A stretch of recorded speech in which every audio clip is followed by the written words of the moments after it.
जब ब्रह्मांड में कुछ भी नहीं था, न आकाश, न पृथ्वी, न दिशा, न समय, तब केवल एक असीम शून्यता थी।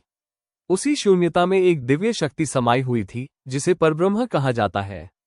ये परब्रह्म ही वो सर्वोच्च चेतना है जिससे सृष्टि की उत्पत्ति होती है। शिव पुराण के अनुसार उसी परब्रह्म ने एक दिन स्वयं को प्रकट किया, न पुरुष के रूप में, न स्त्री के, बल्कि एक ज्योति के रूप में, जो न आदि थी, न अंत। यह अनंत प्रकाश ही था भगवान शिव का पहला रूप, जिसे ज्योतिर्लिंग भी कहा गया। इस दिव्य घटना का उल्लेख उस समय से जुड़ा है जब ब्रह्मा और विष्णु के बीच विवाद हुआ कि कौन श्रेष्ठ है। ब्रह्मा जी ने कहा कि उन्होंने सृष्टि का निर्माण किया है, इसलिए वे सबसे महान है। विष्णु जी ने कहा कि वे पालन करता है, इसलिए उनका स्थान सबसे ऊंचा है। इसी समय अचानक एक ज्योतिर्मय अग्नि स्तंभ आकाश से प्रकट हुआ, जो आकाश से पाताल तक फैला था। ये स्तंभ इतना अद्भुत था कि उसका कोई सिरा नजर नहीं आ रहा था। विवाद को सुलझाने के लिए तय हुआ कि ब्रह्मा जी इस स्तंभ का ऊपरी सिरा खोजें और विष्णु जी नीचे का। विष्णु जी वराह रूप में पाताल की ओर गए और ब्रह्मा जी हंस रूप में ऊपर की ओर उड़ चले। युगों तक खोज करने के बाद भी विष्णु जी को स्तंभ का आधार नहीं मिला। ब्रह्मा जी भी असफल रहे, लेकिन उन्होंने केतकी पुष्प से झूठ बोलने को कहा कि वो उनके साथ स्तंभ के शीर्ष तक गया था।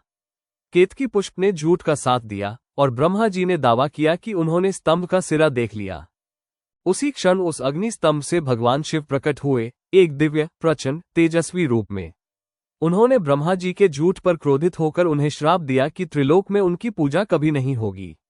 साथ ही केतकी पुष्प को भी श्राप मिला कि वो किसी पूजा में स्वीकार्य नहीं रहेगा। भगवान शिव ने विष्णु जी की सत्यनिष्ठा से प्रसन्न होकर उन्हें आशीर्वाद दिया। इस प्रकट हुए अग्नि स्तंभ को ही शिवलिंग कहा गया। लिंग शब्द का अर्थ है प्रतीक। शिवलिंग भगवान शिव के निराकार ब्रह्मस्वरूप का प्रतीक है, जो न तो जन्मा, न कभी मरेगा, बल्कि सृष्टि की सृजन, पालन और संहार तीनों शक्तियों का मूल है। शिवपुराण कहता है, शिवलिंग वो भगवान शिव का यह अनंत रूप केवल एक देवता नहीं, बल्कि परम सत्य का प्रतीक है। वे उस चेतना का स्वरूप है जो सृष्टि की गति को नियंत्रित करती है, जो जन्म और मरण के चक्र से परे है। शिव किसी स्थान, समय या रूप में सीमित नहीं है। वो अग्नि स्तंभ जो ना ऊपर का सिरा दिखाता है, ना नीचे की सीमा, वही ये दर्शाता है कि शिव की महिमा अनंत है। ये कथा हमें ये सिखाती है कि अहंकार, छल और झूठ की कोई जगह नहीं है। भगवान केवल सत्य, भक्ति और विनम्रता को स्वीकार करते हैं। जो सच्चे मन से शिव की आराधना करता है, उसके भीतर की अंधकार रूपी अज्ञानता स्वयं ही जलकर भस्म हो जाती है और उसके जीवन में प्रकाश और शांति की स्थापना होती है। इसलिए जब भी आप शिवलिंग के समक्ष झुकते हैं, तो ध्यान रखिए, आप उस पत्थर की पूजा नहीं कर रहे, बल्कि उस अनंत ब्रह्म की आराधना कर रहे हैं, जो हर कण में व्याप्त, हर आत्मा में जीवित और हर धड़कन में सक्रिय है। शिव का लिंग रूप हमें यह सिखाता है कि ईश्वर का कोई रूप आकार नहीं होता, वो तो एक अनुभूति है, एक प्रकाश है, एक शांति है।